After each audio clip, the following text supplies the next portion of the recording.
Hi, I'm Nadi. I've been an instructor with Wild Abundance for the last 7 years, and I teach basic carpentry class, advanced carpentry class, a tiny house class, all of the building related classes with Wild Abundance.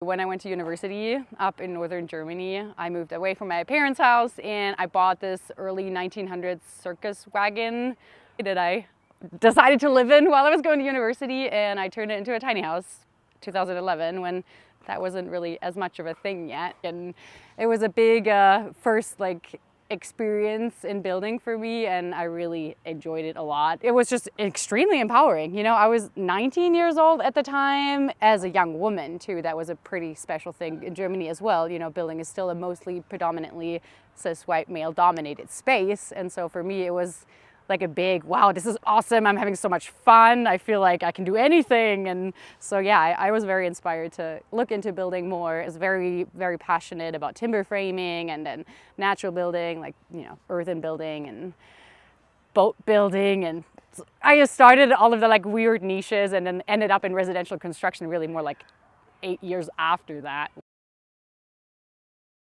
God, there's so many fun tools.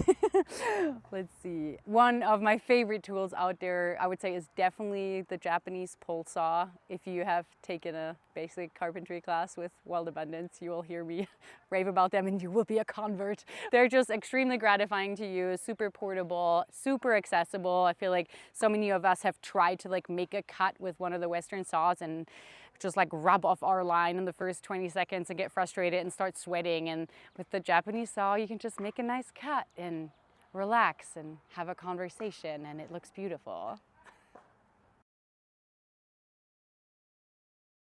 When I first came to North Carolina 6 years ago, I did a project with my mentor at the time, Paul Stone.